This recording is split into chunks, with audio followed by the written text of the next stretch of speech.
Salam Sobat Golden Gate Channel yang kasih Tuhan, puji nama Tuhan. Saya bersyukur dan bersuka cita kembali bisa menyapa sahabat terkasih dalam kasih dan anugerah Tuhan. Ya, semoga Tuhan, saya selalu berharap dan berdoa agar sahabat senantiasa dalam keadaan baik dan sehat, dan senantiasa diberkati oleh Tuhan kita Yesus Kristus. Saya kasih Tuhan, jangan lupa untuk terus dukung Golden Gate Channel dengan cara subscribe, like, komen, dan share setiap video yang ditayangkan, sehingga channel ini boleh semakin berkembang dan banyak orang yang boleh diberkati oleh setiap tayangan video yang ditayangkan. Ya, saya kasih Tuhan, hari ini kita akan membahas mengenai prediksi tentang perekonomian dunia yang terjadi, di mana saat ini terjadi resesi, saya kasih Tuhan, dan apa dampak yang akan terjadi atas bangsa kita Indonesia. Berikut pernyataan daripada Presiden Indonesia, yaitu Bapak Joko Widodo. Mari kita akan saksikan bersama-sama. Tuhan berkati kita sekalian. Haleluya. Amin.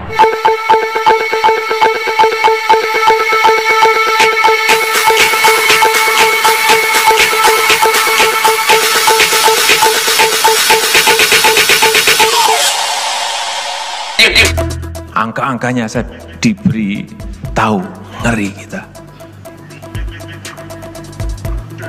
Bank Dunia menyampaikan, IMF menyampaikan, UN PBB menyampaikan.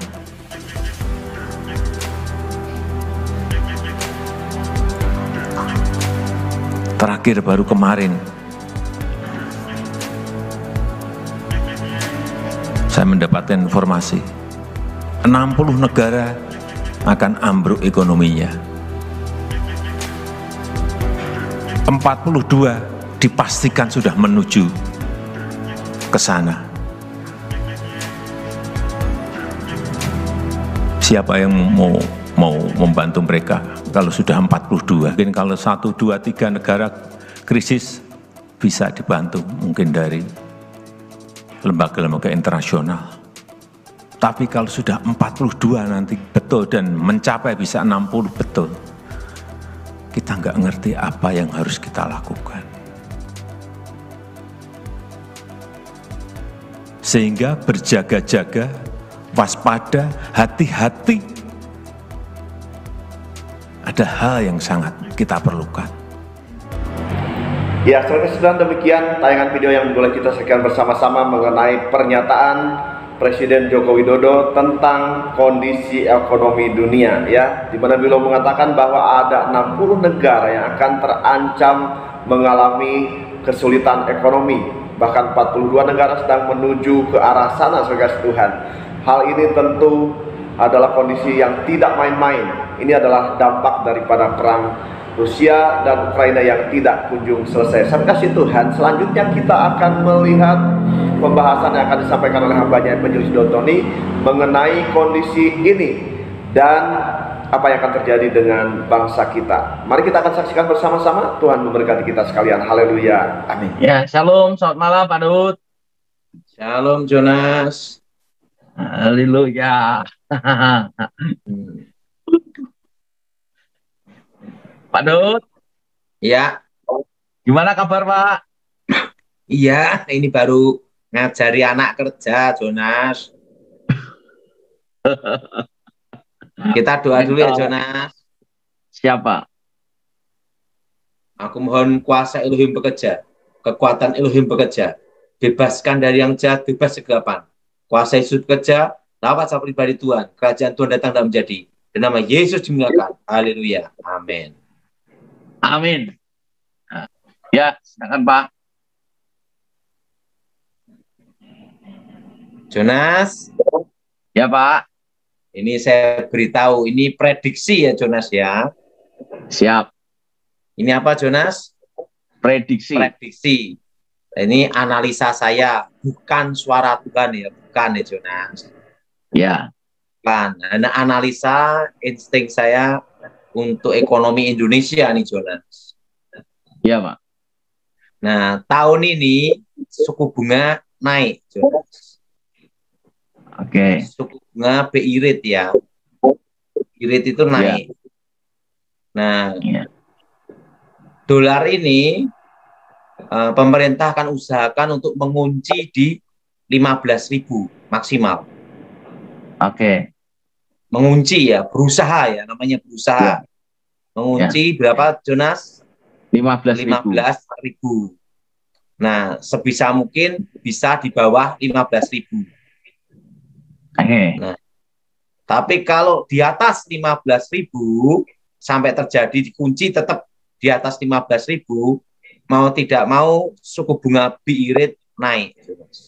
Baik. Ya. Naik ini bisa 0,5%, atau 1% tahun ini. Oke. Ya, Pak. Hanya sejak tahun 2020 saya beritahu jangan utang bank. Betul. Jangan utang bank karena suku bunga pasti naik. Ya. Terutama tahun depan. Ya. Nah, kondisi tahun ini yang disebut stagflasi. Ya. Stagflasi. Harga-harga naik tapi daya beli masyarakat turun. Stag berhenti. Ya, Pak. Nah, sedangkan yang menikmati yang bisnis itu adalah sebagian kecil yang berhubungan dengan pertambangan, mineral, batu bara, minyak sawit, minyak lah, sawit, itu tuh, Jonas. Tetapi yang menikmati segelintir kecil, Jonas. Betul, Pak. Tetapi itu devisa negara yang besar. Sehingga untuk membantu mengunci dolar supaya tetap tidak ya. 15.000, bisa mungkin di bawah 15.000. Tetapi kalau 15.000 tembus sampai 15.000 ke atas, mau tidak mau suku bunga dinaikkan. Nah, kalau suku bunga naik itu tahun depan itu terjadi, Jonas. Ini analisa ekonomi saya, Jonas. Ya. Analisa pribadi. Sedangkan harga pangan itu akan naik. Harga pangan naik. Makanan. Nah, ini yang bergerak, Jonas, di masyarakat. Ini bisa naik loh, Jonas ya. Mendadak kan gejolak naik turun 50%. Tetapi tidak semua. Tetapi tidak.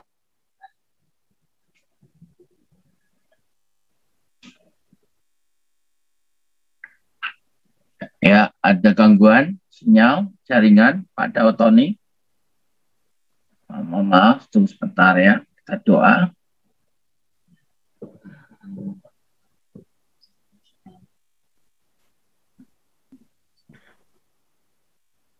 Ya, Pak Jonas. Ya, Pak. Tetapi tidak semua. Hanya harga makanan tertentu yang berhubungan dengan impor. Dan harga pangan, Jonas, naik. Bisa 50%. Itu bisa terjadi. Contohnya cabai aja udah naiknya berapa persen, Jonas? Betul, Pak. Jadi ada bahan makanan tertentu yang naiknya 50%, Jonas. Iya, Pak. Ini juga loh, Pak. Itu 50%, Pak. 50% tinggi, Jonas. Tapi tidak semua, Jonas. Tertentu. Iya. Nah, kalau gandum pasti naik, Jonas. Karena kan impor, Jonas. Nah, kendalanya sebagian besar Indonesia itu impor, Jonas. Masih impornya, betul. Masih garam impor. aja ada impor juga, Jonas. Iya. Beras, gula ada juga yang impor, Jonas. Iya, Pak. Betul nggak, Jonas?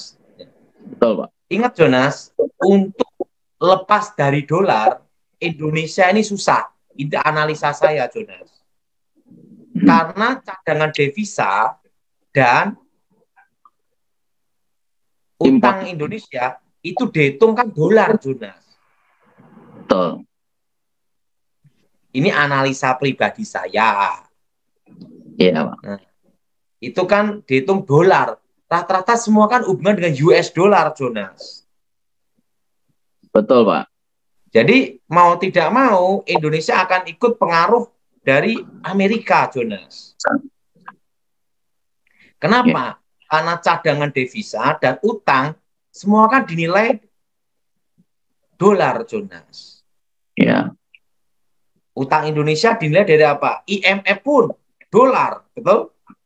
Bank Betul. Dunia pun dolar, betul Jonas? Betul.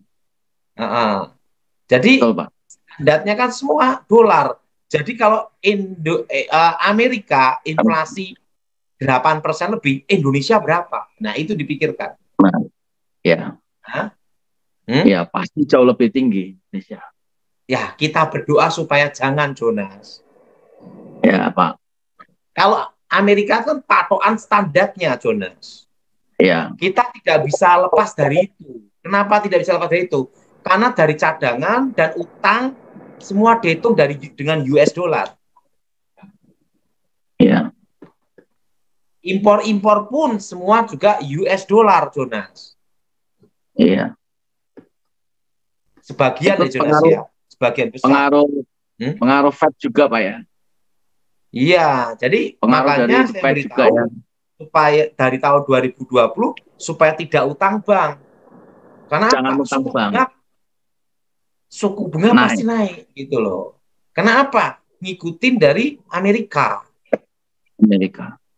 Nah, kalau tidak kita ngimbangi Amerika, akan terjadi, ingat Jonas,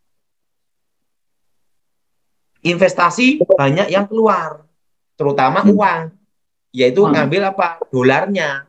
Karena lebih untung kalau masuk ke US dollar, gitu loh, Jonas. Investasi dolar kan gitu. Nah, kecuali rakyat Indonesia, pengusaha Indonesia cinta NKRI, apapun yang terjadi tetap pegang rupiah. Nah, beda cerita. Jelas, Jonas? Iya, Pak. Iya, Pak. Kecuali rakyat Indonesia, pengusaha Indonesia cinta rupiah. Beda cerita, Jonas. Masalahnya banyak pengusaha pasti pegang dolar. Nah, ini tergantung mentalnya, Jonas. Jadi ini makanya analisa pribadi saya, karena ingat, utang luar negeri pun, Bank Dunia, IMF, semua dihitung apa, Jonas? US dollar. Betul? Betul. Nah, ekspor, import, sebagian besar US dollar, Jonas. Nah, betul, Jonas? Betul, jadi, Pak. Ekonomi Indonesia mau tidak mau pasti ada kena pengaruh Amerika, Jonas. Karena semuanya berhubungan dengan US dollar. Ini analisa saya, Jonas. Dan tahun depan suku bunga naik, Jonas. Iya, Pak. Nah, dalam kondisi seperti ini, utangnya di bank banyak. Ya.